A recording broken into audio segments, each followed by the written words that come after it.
Okay, let's start with the next topic, that is IP addressing.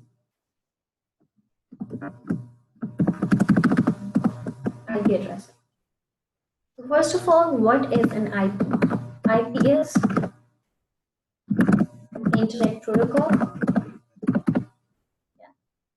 This is a network layer protocol, or I would say layer 3, or network layer protocol it is. Right?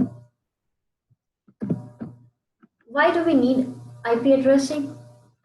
IP addressing is used as logical addressing. So as we have two different addresses used in our networks, one is MAC address and the other is IP address. So MAC address is called the hardware address. It is a physical address hard-coded on the NIC. So each device has a unique MAC address. So can anyone tell me that if we already have MAC address, why do we need IP address?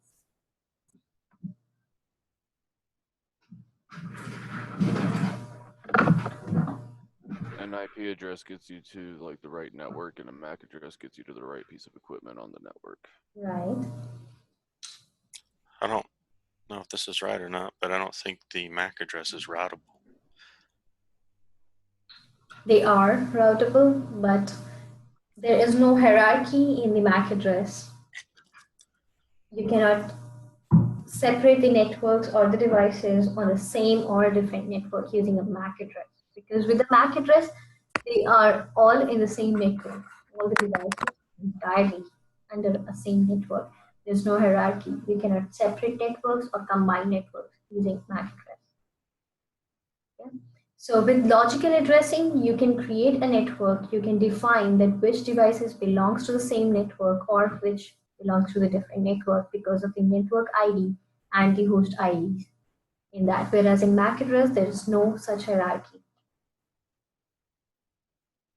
So MAC addresses are used as hardware address as a unique identifier, unique address of the hardware of the devices, whereas IP addresses are used as logical addresses for making the communication, for making the networks, creating networks and separating networks, because they are hierarchical networks that can be changed, yeah, and can be identified using the network IDs of the IP addresses as the same or different network. Okay. Fine. Then there are different versions of IPs. The main two that are in use are IP version 4 and IP version 6. Right? There are differences between IP version 4 and IP version 6 that we will discuss. First, we will start with IP version 4 addresses. So in IP version 4, first of all, an IP version 4 address, IP version 4 is 32-bit in size. That is the length of an IP version 4 address. Yeah? They are binary. That means zeros and ones, binary addresses are there. The separator used in IP version 4 is a dot, because the representation is also different in IP version 4 and IP version 6. Then there are 4 octets of 4 blocks in IP version 4. Each octet is 8-bit in size, so which gives you 32-bit address in total. 4 octets, 8-bit each.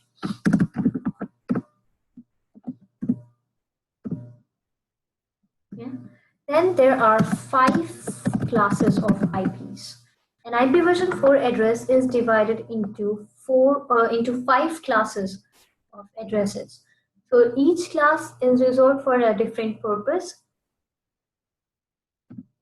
Right? These 5 classes are then divided into private and public and reserved ranges and some special addresses. When the addresses are private and public, Okay, so for that, let's start with the classes of IPs. The classes of IP version 4 are class A,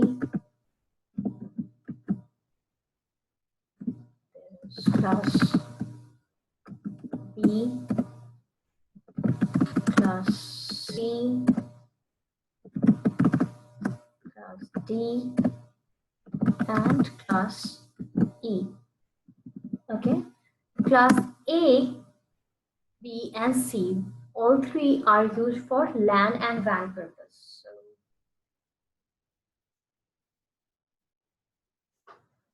class A, B, and C.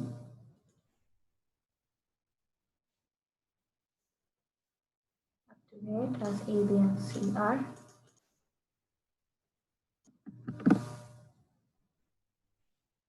used for LAN and WAN. Whereas class D and E are reserved for different purposes. Class D is reserved for, anyone knows? Class D is reserved for? Isn't Class D reserved for private addresses? No. Anyone else? Class D? No. No one knows about Class D?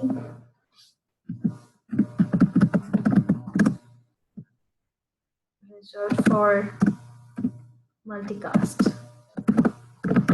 For multicasting purpose, Class D is reserved. Class D range is not used in the networks, that's why, because it is reserved for multicast purpose, like radio and all the multicast organizations, multicast purposes.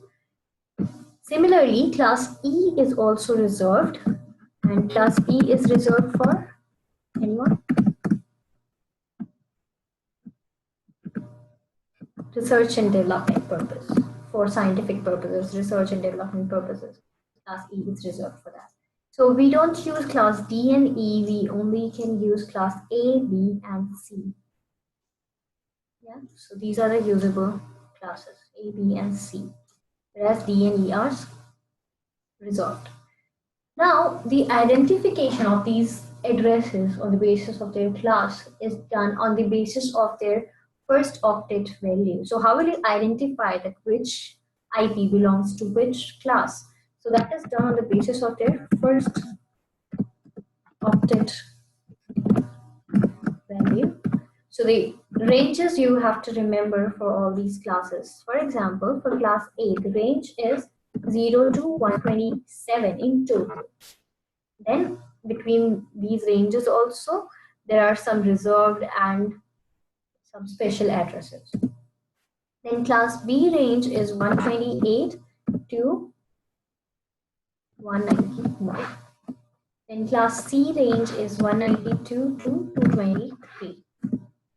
Class D range is 224 to 239. Class E range is 240 to 255. These are the first octet value of these classes, class A, B, C, D, and E. So using the first octet value, you identify that this IP belongs to which address. For example, I have an IP address 192.168.1.1. Okay, so by seeing this address, what can you tell about the class? Like this IP belongs to which class? Class C. Yeah. Why? Because the first octet value is 192 from the range for class C. Right? If an address is 160, 150, let's say you have 1.1.1, then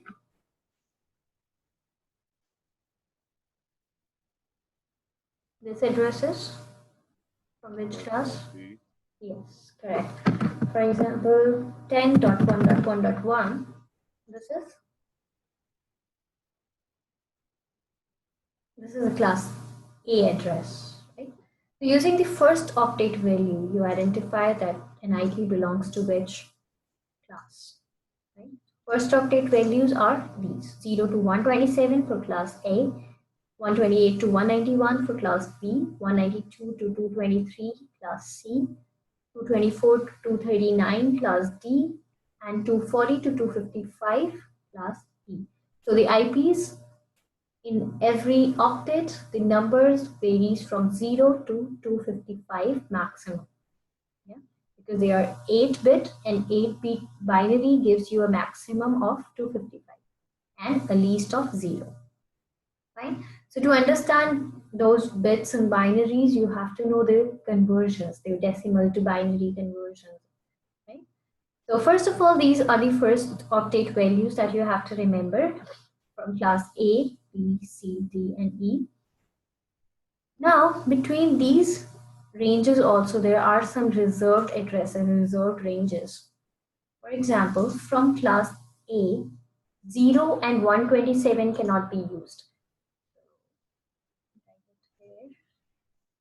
0 is not used because it is not specified, so it is, or you can say it is unspecified address, so cannot be.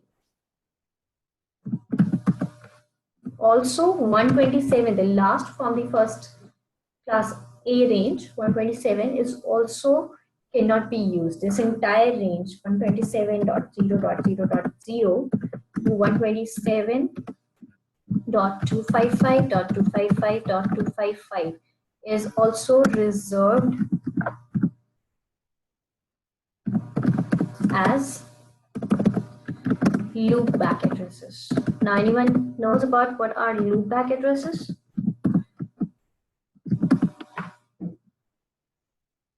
Can anyone tell me what is a loopback address? What are loopback addresses? Okay, so loopback addresses are used for self-testing purpose. This entire 127 range from 000 to 255, 255, 255, this range from class A is also not usable as it is reserved for loopback addresses for self-testing purposes for the entire TCP/IP stack for self-testing purpose, and 0 also is not used. So the usable range is from class A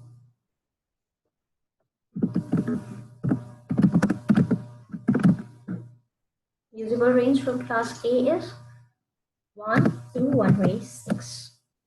Similarly, in class B also we have a reserved range that is 169.254.0.0 to 169.254.255.255. This range is reserved for PIPA. This is called a PIPA range. Now, a PIPA stands for Automatic Private IP Addressing. This is used for automatic private IP addressing in case of the DHCP failure. You all know about DHCP? What is a DHCP?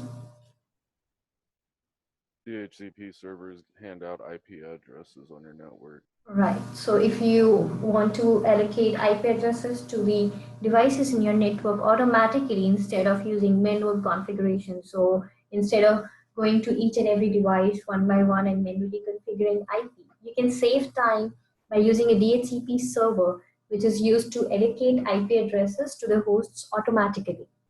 Yeah?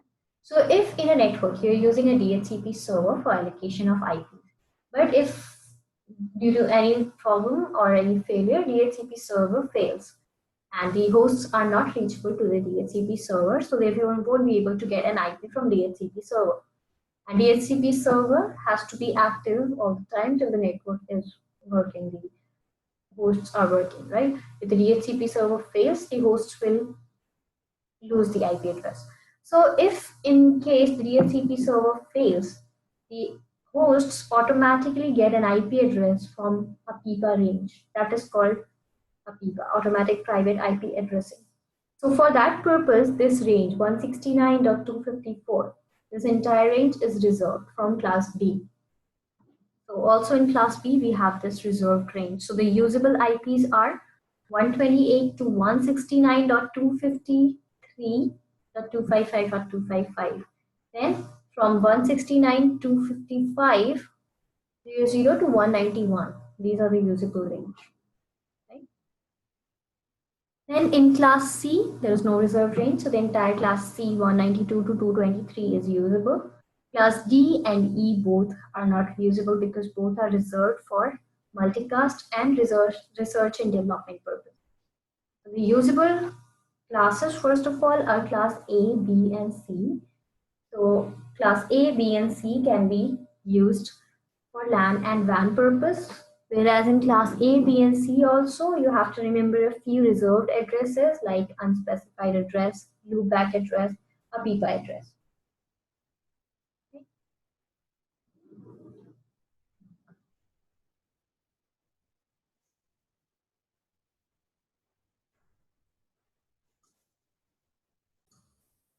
Okay, so these are the different ranges. The characteristics of IP version 4, 32-bit, it's binary, the separator is dot, it's a 4-octet address, 8-bit each.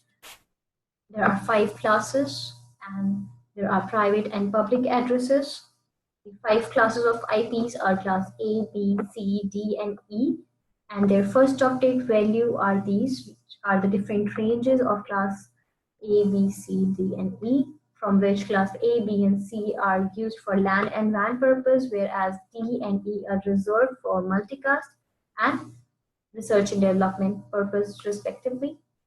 Then from class A, B, and C, which are used for LAN and WAN purpose, we have again some reserved ranges like loopback and APIPA. Loopbacks are used for self-testing purpose. APIPA is used for automatic private IP addressing in case of the Dhcp failure. Right? Okay, then in class A, B, and C, again, they are divided into private and public IP. Can I erase the board? If you want to take a screenshot or something, you can, then I will erase.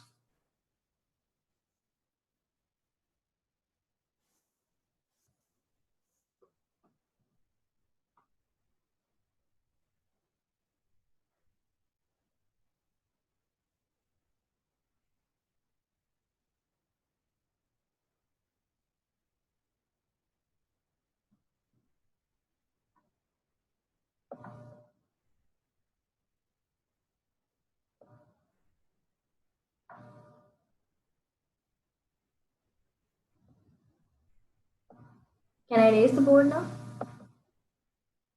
Yeah, I'm fine with that. Okay. Yeah, I'm good too.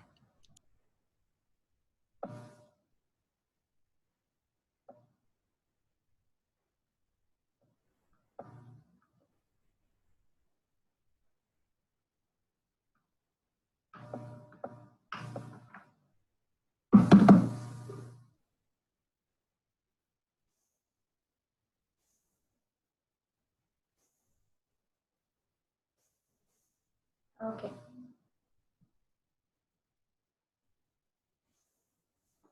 So the next is private and public IPs.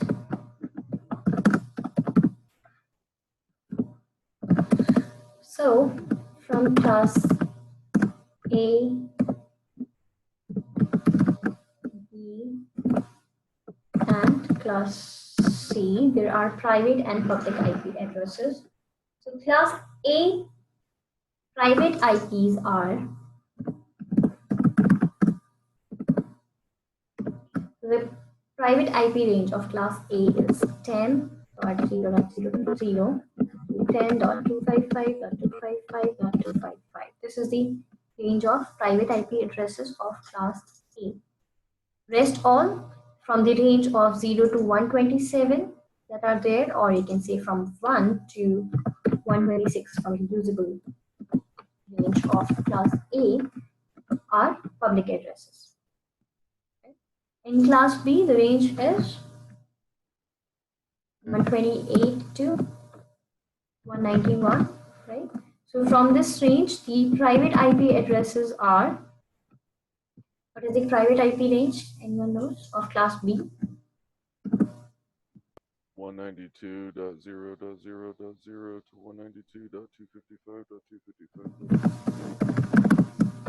192.255.255. That is class C, not class B. Class B IP addresses, the private IP addresses are 172.16.255.255 to 172.31.255.255 or 16, the entire range is there, so 16.0.0 you can say to 172.31.255.255. This is the private IP range of class B. Except this private IP range and a people range, rest all are public. Okay, then class C, the first octet value range goes from 192 to 223.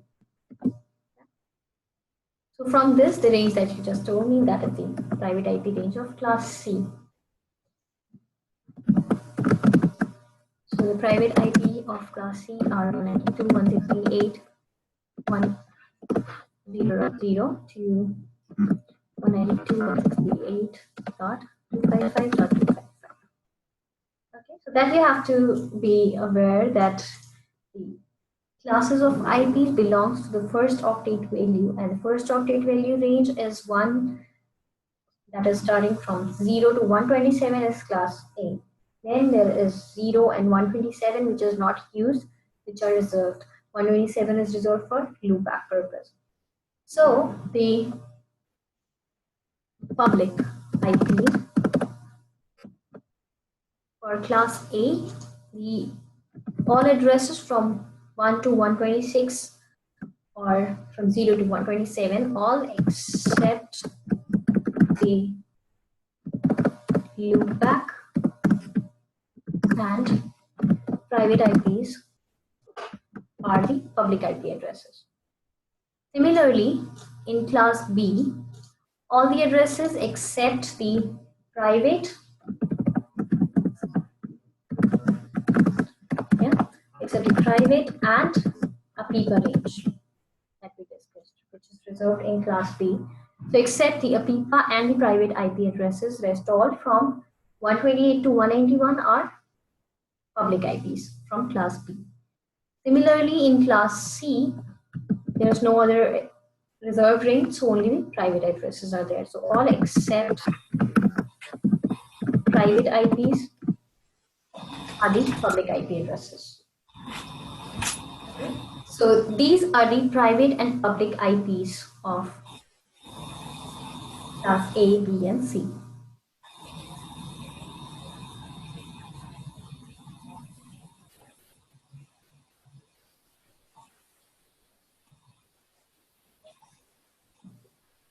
Okay. So any question from this?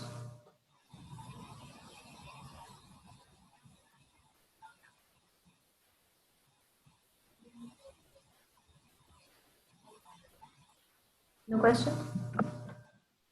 No questions? What was the RFC number that governs the public and private IPs? I forget what that is. Sorry?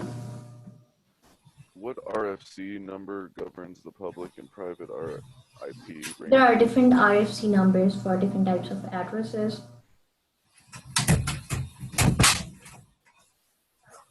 So you are talking about? I think I'm talking private? about RFC 1918 or 1819 or something like that. Or private IPs only you're talking about? Yeah, I think so. I just can't remember what RFC number that was. Yeah, it's 1918 for private IPs. There are different RFC numbers used for different types of IP addressing in IP ranges. So for private, if you're talking, it's 1918. 1918. Thank you. So after that, we have the binary to decimal or decimal to binary conversions that you have to remember, and you have to know how to convert the binary to decimal and decimal to binary, because the next we have to do is subnet mask. And subnet mask is a number that makes communication, that makes the how you have to distinguish between the network and the host portion. Right? So every address is divided into two portions called network portion and host portion. Right? So that identification, to distinguish between the network and the host portion of an IP address is done using the subnet mask. Yeah. So what it do basically is it distinguish between network and host portion. Yeah. So in an address, using the binaries, the networks and host portion is distinguished. So the 1 bits in an address represents the network, the on bits, and off bits are the 0 bits. So 0 bits represents the hosts. Okay. So in each address, in every IP address, there is a network portion and a host portion. If we talk about class A, in class A, we have the categorization like this: network, host, host, host. So one is network portion, one is the network octet, you can say, and 3 are host. So there are 8 bits, the first 8 bits for network, and 24 bits, the last 24 bits for host. Similarly, class B, the addresses are like this: network, network, host, host. So 2 are network octets, 2 are host octets. So from this you can see in class A we have 1 network portion, in class B we have 2. So class A is used for large network because more number of hosts are available in this. In class B, it is, you can say, a medium-sized network. Class C similarly has 3 network portions: network, network, network, and 1 host. So it is used for smaller networks, small networks. So similarly, their subnet masks are like these. So as I said, 1 bits represents network and 0 bits represent hosts. So the subnet mask, default subnet mask for class A is 255.0.0.0. Right? For class B, 255.255.0.0. 2 networks, 2 hosts. Class C is 255.255.255.0. This is the default subnet mask for class C. So these are the subnet masks for each class, class A, B, and C. 1 bit represents the network and 0 bit represents the hosts. For this to understand, you have to remember that how the binary and decimal conversions are done. Okay? Subnet mask is a very important number with the IP addressing because IP addressing do not work without subnet mask. So if there is an IP address, there has to be a subnet mask, because if you just assign an IP address, you cannot just tell by an IP address that what is the network portion of that IP address and what is the host portion. That is identified only using the subnet mask. So the device or the NIC will only identify the network and the host portion using the subnet mask. Now, as we have classless marking also, so instead of using the default subnet mask, we can also use customized subnet mask according to our requirement, that is called subnetting. So for all these reasons, we need subnet mask to identify the network and the host portion. Right? So next we will do the binary to decimal conversions, or vice versa. So can I erase the board? Yes. Okay. Fine. So next we will do the conversions. For these conversions, you have to remember that first of all, these addresses are binaries. We are talking about IPv4, which are binaries. So the base is 2. So let's see, 2, 2, and we are talking about one octet here, each octet. So one octet is 8-bit in size. That means goes like this, 7 and 8 binary bits are there. So the base is 2 as they're binary. And then you have to know the powers. The powers are goes from 0 to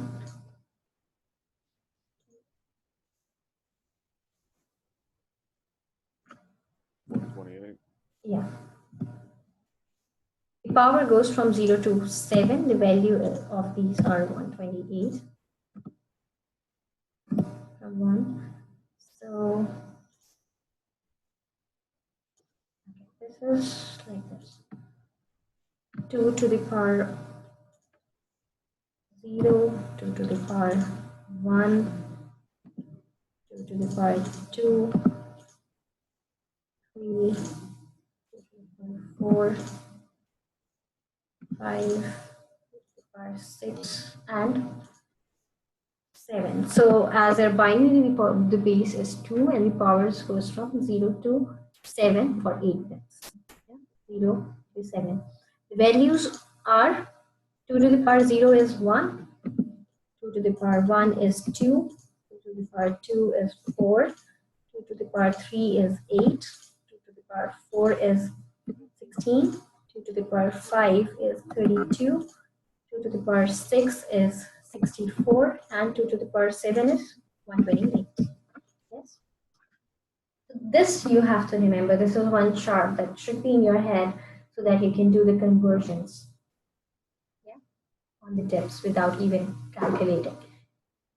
Fine. So let's say there is a decimal. Decimal values are, I'm writing on the right hand side, and on the left we'll write the binaries for these. So the decimal 0 means all zeros here. 0, 0, 0, 0. You have to make the sum of the values of these binaries to get the decimal. Right?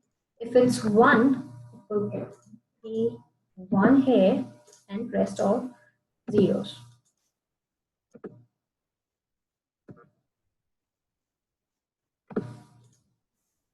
Right? So similarly, it can have values from 0 to 255 in total. 255 means all ones. 1, 1, 1, 1, 1 and 1, right? Okay. Then let's say the decimal is 10. So what will be the binary? If we write from here, it will be 0. This one, of course, because 128 is higher or not higher. Cannot be 64, so 0. Cannot be 32. Cannot be 16. So then 8. We want to get 10, right? So we have to add 8 and 2 to get 10. So it will be 1 here, then 0, 1, and 3. This will give you the decimal of 10, right? This is 10. 0, 0, 0, 0, 1 under 8, and then 1 under 2. That gives you 10, right? Similarly, if the decimal is, let's say, 192. Now, what will be the binary? Can anyone tell me? For 192.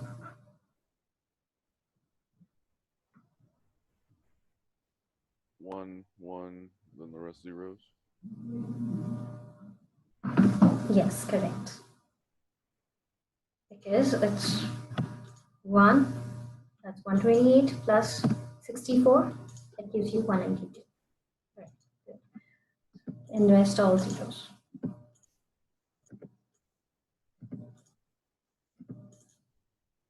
Okay, similarly, if the decimal is 225, okay,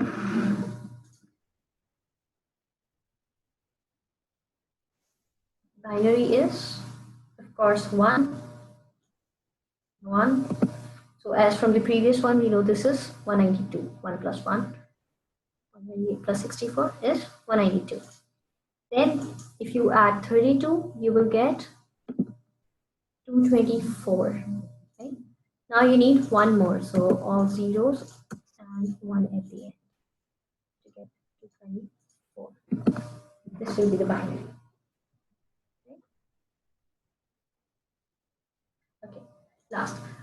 Let's say the binary is 100. What will be the, sorry, the decimal is 100. What will be the binary? 0, right? Because 128 is higher. So 64, yes. So 1, 10.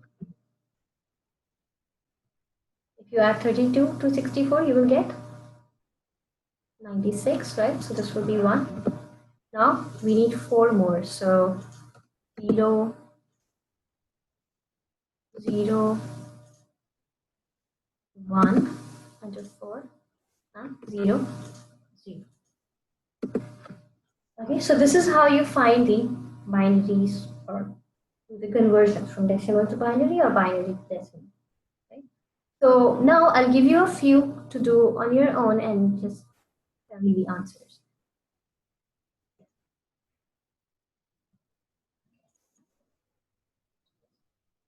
Erase this for help.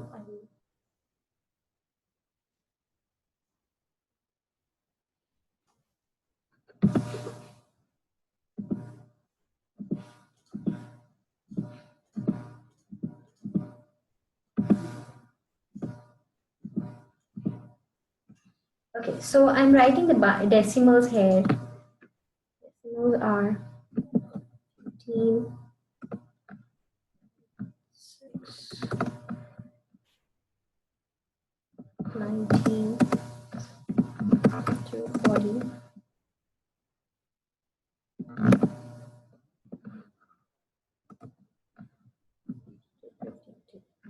These are the decimal values. You have to find the binary of these. So I'm giving you 5 minutes to do it, and then you can tell me the answers.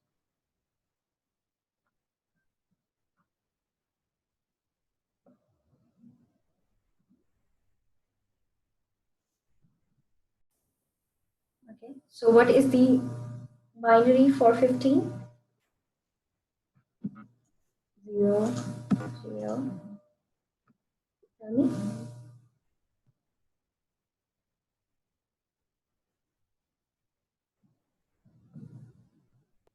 001111.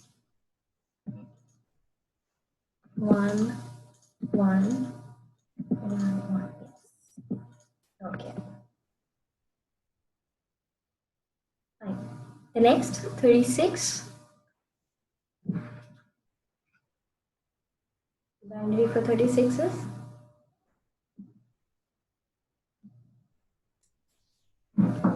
32 and 4. that's 0, 0, 1, 0, 0, 1, 0, 0. 19, 0, 0, 0. 16, 2 and 1.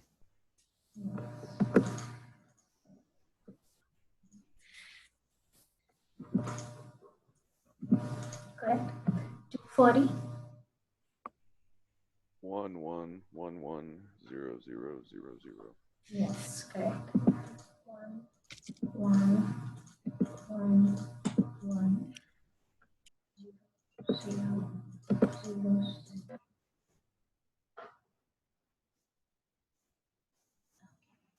Then 187.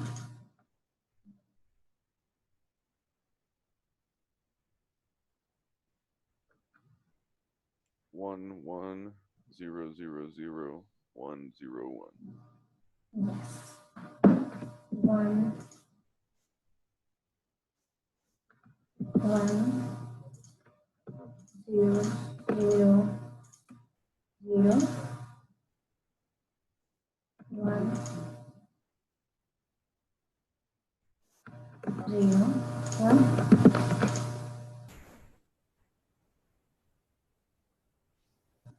252.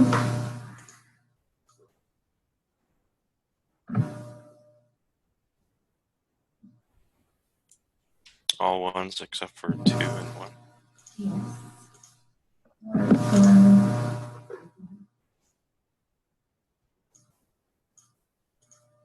1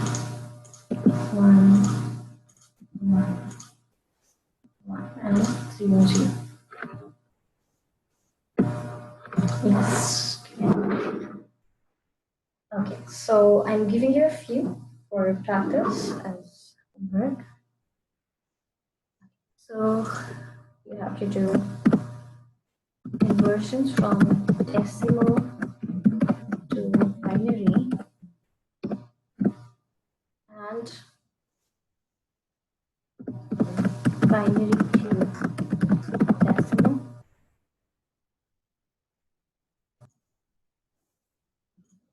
So the decimals are 106, 250.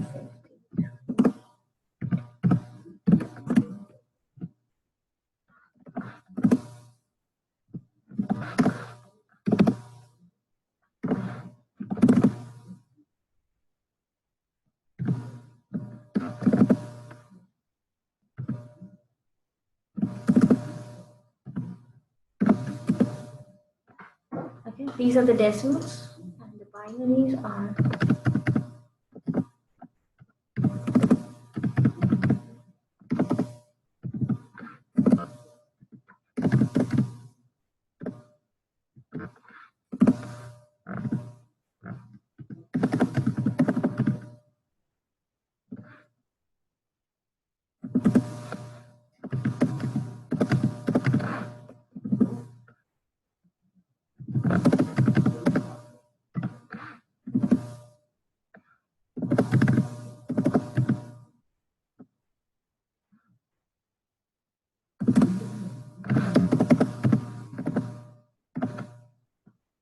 okay. So this is a practice you have to do, decimal to binary and binary to decimal conversions. Okay, you can take a screenshot of it.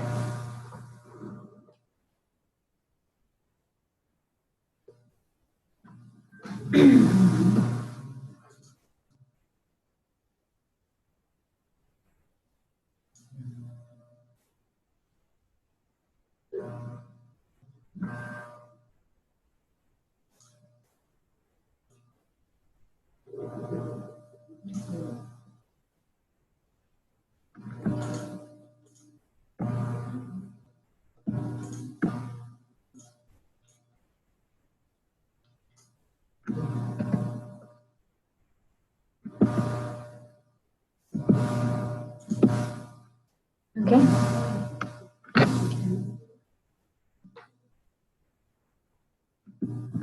I hope it's done.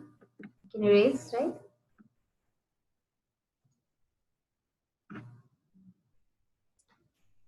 Yeah, this is right. I'm good. I'm good too.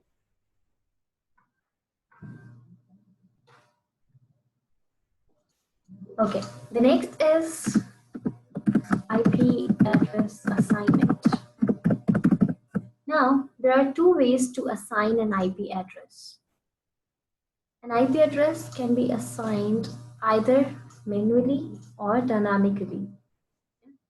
So either static address, that is where you manually assign an IP address, that is called static way of assigning IPs, as well as dynamic.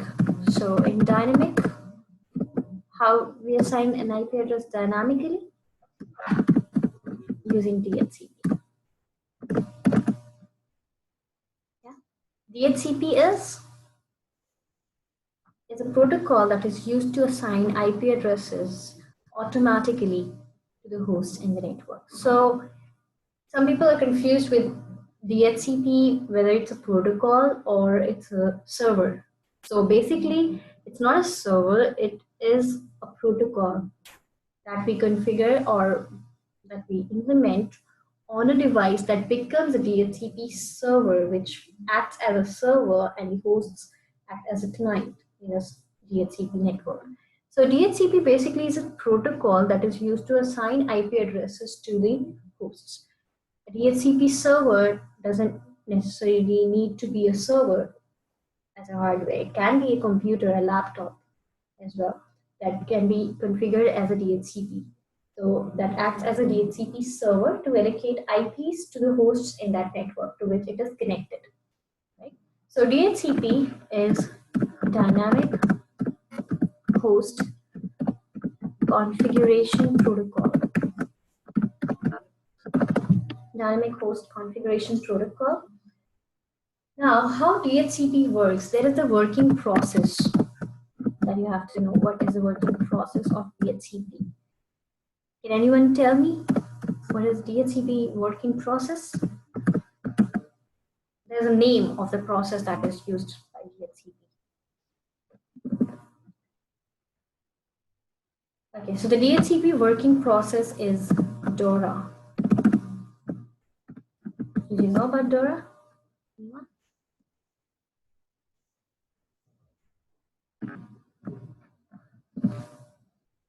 No? Okay, so DORA is the working process of DHCP. DORA, which means D stands for discover, O stands for offer,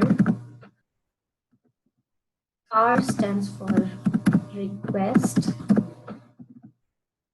A stands for acknowledgement.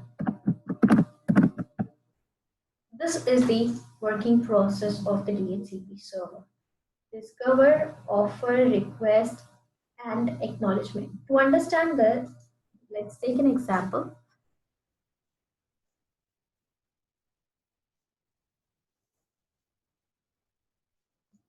Okay, so suppose this is the DHCP server.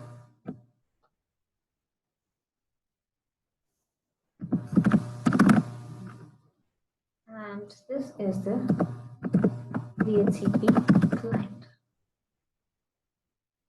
Okay, they are connected. So the client needs to get an IP address from the DHCP server, right?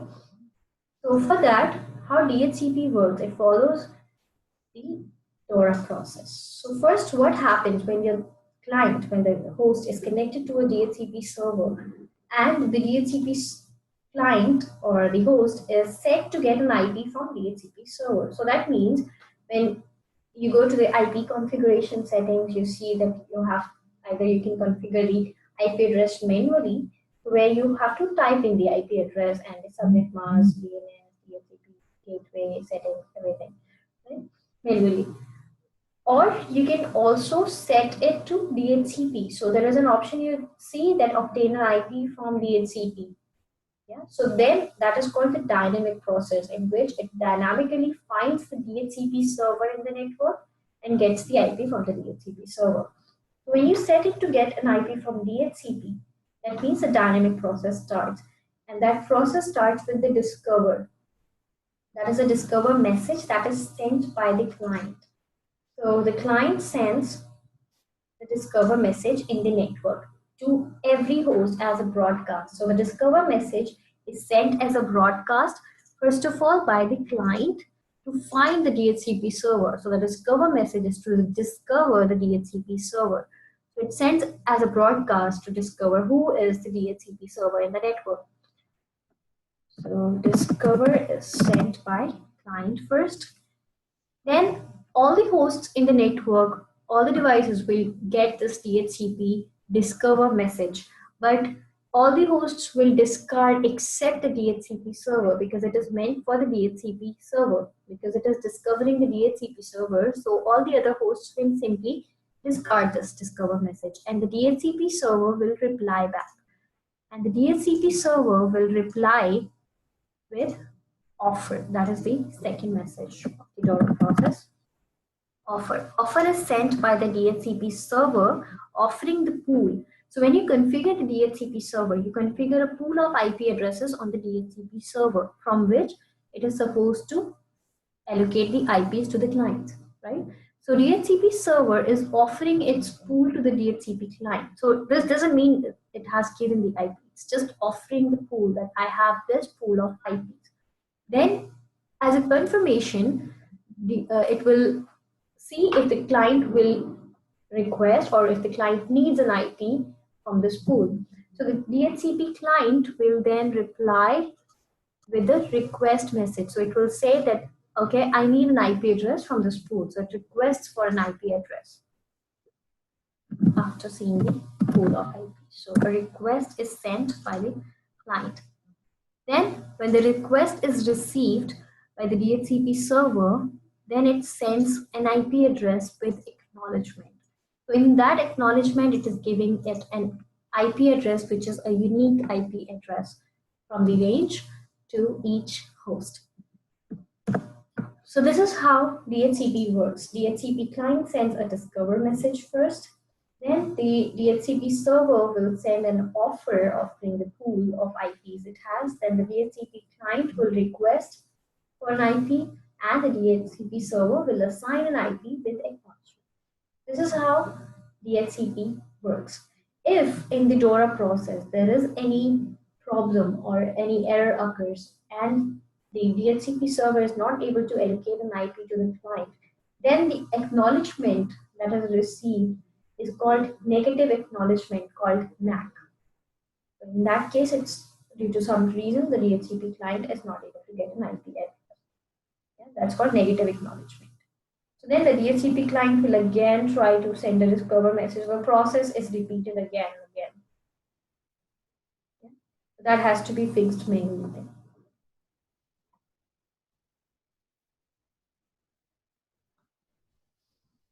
Okay, so we have discussed about IP addresses. What are IPv4 addresses, their characteristics, their format, the classes of IPs, private IPs, public IPs, subnet mask, the binary and decimal, and the conversions. Then the IP address assignment, how IP addresses are assigned.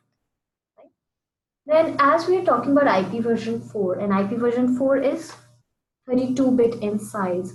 So basically, if you see 2 to the power of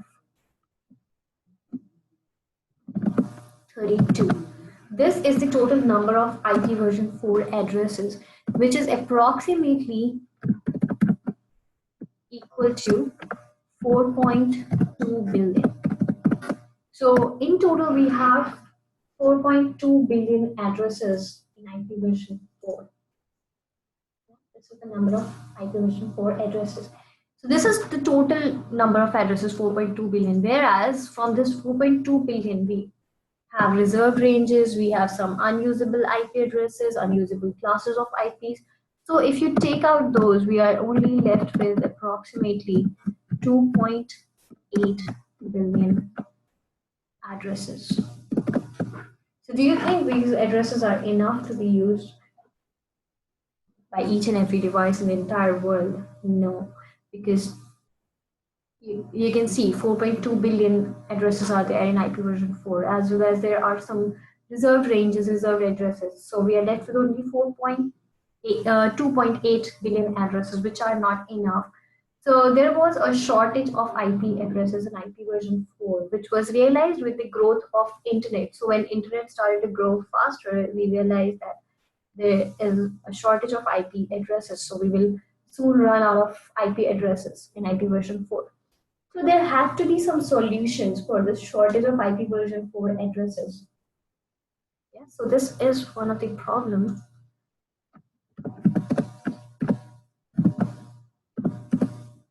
This shortage of IPv4 addresses. Right? So the solution to this problem are many. There were many solutions that were like solution. The shortage of IPv4 addresses are this private IP address scheme that we find the private IPs, public IPs, the classification of IPs into private and public. So with the private IPs which are free to be used internally, you can use any private IP range, right, which is free. But they are not globally routable. This was the first thing. Then CIDR, or you can say subnetting. Subnetting is the first solution for the shortage of IPv4. Then we had another solutions like NAT and classless interdomain routing, CIDR. These are called the short-term solutions for the problem of shortage of IPv4 addresses. Then came a long-term solution, that is IPv6. These are the solutions for the shortage of IPv4 addresses. That is subnetting, NAT, CIDR, and IPv6. Subnetting, NAT, and CIDR are short-term solutions, as well as IPv6 is long-term solution. Right? So the next we have to do is subnetting.